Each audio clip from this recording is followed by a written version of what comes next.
మహాగణపతిం మనసా స్మరామి మహాగణపతిం మనసా స్మరామి. TR creations family అందరికీ నా హృదయపూర్వక ధన్యవాదాలు. సో వీక్లీ కొంచెం లేట్ అయింది, ఏమనుకోవద్దు. సో యాక్చువల్గా దసరా నవరాత్రులు అమ్మవారికి సేవ చేసుకుంటా కొంచెం అసలు బిజీలో పడిపోయి 10 రోజులు అలా నడిచిందో కూడా తెలియదు. కొంచెం చాలా బిజీగా గడిపోయింది అమ్మవారి సేవలో. అలాగే అసలు వీక్లీ అన్న సంగతి కూడా నేను కొంచెం మర్చిపోయాను జనరల్గా. సో ఈ వారం ఈ అక్టోబర్ మాసం మొదలైంది. అలాగే 5వ తారీఖు నుంచి మనకి మెయిన్గా 11వ తారీఖు వరకు కూడా ద్వాదశ రాశుల వారికి రాశి ఫలాలు ఏ విధంగా ఉన్నాయండి అనేది చూద్దాం. ఈ వారం మనం చూస్తే కనుక మేజర్ ట్రాన్సిటల్ చేంజెస్లో బుధుడు తులారాశిలోకి మారడం మనం గమనించవచ్చు ఇక్కడ. అదేవిధంగా ఇక్కడ శుక్రుడు కూడా గురువారం నుంచి నీచ స్థానంలోకి వస్తున్నారు. శుక్రుడు కూడా నీచ స్థానంలోకి వస్తున్నారు. ఇక అలాగే ఈ రాశికి సంబంధించి మేజర్గా మనం చూస్తే కనుక కుంభం, మీనం, మేషం, వృషభం. సో ఈ రాశుల మీదుగా చంద్రుని యొక్క సంచారం ఉంది మెయిన్గా ఇక్కడ. కాబట్టి ఈ మనం మెయిన్గా చూసినట్టే కనుక చంద్రుని యొక్క సంచారం కుంభం, మీనం, మేషం, వృషభం 4 రాశుల మీదుగా ఉంది.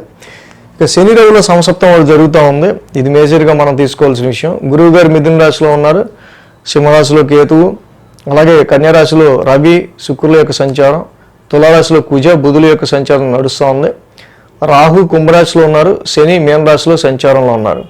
మొత్తంగా ఈ విధమైన గ్రహస్థితి ఆధారంగా ద్వాదశ రాశుల వారికి సంబంధించి రాశి ఫలాలు ఏ విధంగా ఉండబోతున్నాయి ఏంటి ఈ వారం అనేది చూద్దాం మనం. కుంభరాశి వారికి సంబంధించి చూద్దాం. కుంభరాశి వారికి పంచమంలో గురుడు, అష్టమంలో శుక్రుడు 2 గ్రహాల యొక్క అనుకూలత కుంభరాశి వారికి కనిపిస్తూ ఉంది. అలాగే రాశి నుంచే 1, 2, 3, 4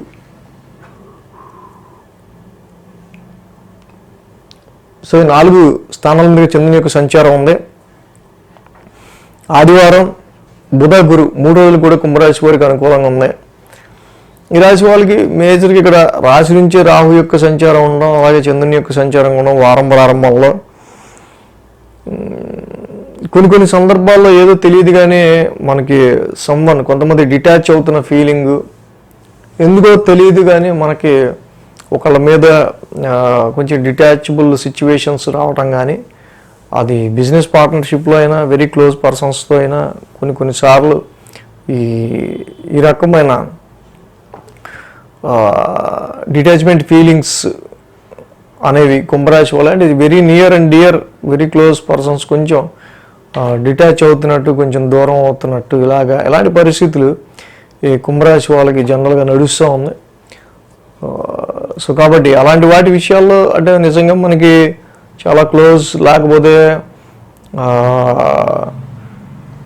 అంటే పరిస్థితుల రీత్యా తప్పని పరిస్థితుల్లో ఇంకా వేరుపడటం ఇవి వేరు కానీ, లేకపోతే అకారణంగా మనం వెరీ క్లోజ్ పర్సన్స్తో వస్తున్న ఇలా డిటాచ్మెంట్ ఫీలింగ్స్ ఏమన్నా కొంచెం చూసుకోవడం మంచిది. అలాగే ఆరోగ్యపరమైన విషయాల్లో కూడా హెల్త్ పరమైన విషయాల్లో కూడా కొంచెం ఇక్కడ రాశిలో రాహు ఉన్నారు. రాశ్యాధిపతి శని ద్వితీయంలో ఏలినాటి శని లాస్ట్ ఫేస్ నడుస్తున్నాం. పక్క సోమ మంగళవారాల్లో మనీ స్పెండింగ్ విషయంలోనూ ఫైనాన్షియల్ స్పెండింగ్ విషయంలో కొంచెం డబల్ డోస్ అనేది ఉండే ఆస్కారాలు ఉన్నాయి. కొంచెం ఖర్చులు కొంచెం ఎక్కువ ఆస్కారాలు ఉంటాయి. సోమ మంగళవారాల్లో మాట్లాడే విషయాల్లో కూడా కొంచెం కేర్ తీసుకుంటూ మాట్లాడడం అవసరం. కొన్ని విషయాల్లో అసహనంతో కొన్ని మాటలు వస్తూ ఉంటాయి. ఆ వచ్చే మాటలు ఫస్ట్ మాట్లాడేసి తర్వాత మళ్ళీ మనం అనుకోవాల్సిన పరిస్థితులు ఉంటాయి. ఇలా మాట్లాడాను అనవసరంగానే అనుకుంటూ ఉంటారు. సో కాబట్టి ఇక్కడ వీటి విషయాల్లో ఫైనాన్షియల్గా కానీ ఆరోగ్యపరమైన విషయాల్లో కూడా శని రవుల యొక్క సమసప్తం వాళ్ళు జరుగుతుందో అది గుర్తుపెట్టుకోవాలి. ఫస్ట్ బిజినెస్ పాయింట్ ఆఫ్ వ్యూలో కొంచెం ట్రబుల్స్ లాంటివి వచ్చే ఆస్కారాలు. రవిశనుల యొక్క సమసప్తం ద్వితీయంలోనూ అష్టమంలోనూ రవిశనులు ఎదురు ఇటు ధనస్థానంలోనూ ఇక్కడ అష్టమ స్థానంలో రెండిట్లో ఉండటం, ఇన్హెరిటెన్స్ వారసత్వ ఆస్తుల విషయంలో కావచ్చు, ఇన్లాస్ వెల్త్ విషయంలో కావచ్చు, జాయింట్ అకౌంట్స్ విషయాల్లో కావచ్చు, పర్సనల్ ఫైనాన్స్ విషయాల్లో కావచ్చు, వీటి విషయాల మధ్య కొంచెం కేర్గా ఉంటాం. ఆరోగ్యాన్ని కొంచెం జాగ్రత్త తీసుకుంటుంటాం. ఆయిల్ ఫుడ్ అండ్ అలాగే స్పైసీ ఫుడ్స్, కారాలు ఈ రెండు కలిపి తింటే మాత్రం డెఫినెట్గా కొంచెం హెల్త్ ఇష్యూస్ ఉండే ఆస్కారాలు ఉంటాయి. అలాగే బుధ గురువారాల్లో మనం చూస్తే కనుక తృతీయ స్థానంలో చంద్రుని యొక్క సంచారం, తృతీయంలో చంద్రుని యొక్క సంచారం జరగడం, ఆ రాశాధిపతి కుజుడు కూడా భాగ్యస్థానంలో ఉన్నాడు జనరల్గా ఈ రాశికి. అలాగే బుధుడు కూడా మెయిన్గా ఈ వారం నుంచి కుజుడితో కంజెక్ట్ అయి ఉంటున్నాడు.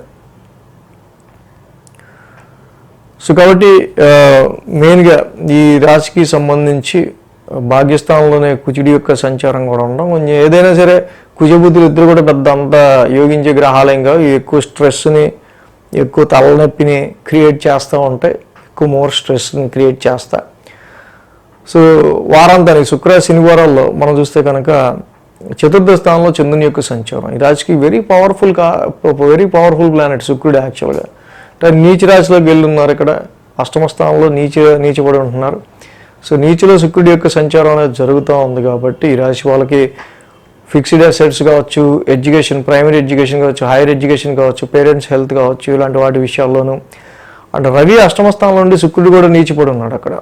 ఇందాక మనం చెప్పుకున్నట్టు లిక్విడ్ ఫ్లో ఆఫ్ మనీ విషయంలోనూ, జాయింట్ అకౌంట్స్ విషయాల్లోనూ, వీటి విషయాల్లో ఇన్హెరిటెన్స్ కావచ్చు, కొంచెం కేర్ తీసుకోవడం అనేది మంచిది కొంచెం.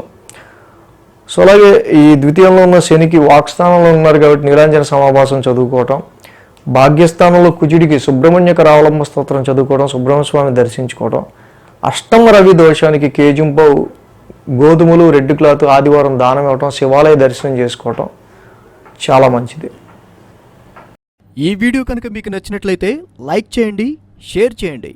మరిన్ని అప్డేట్స్ కోసం సబ్స్క్రైబ్ చేయడం మాత్రం మర్చిపోకండి.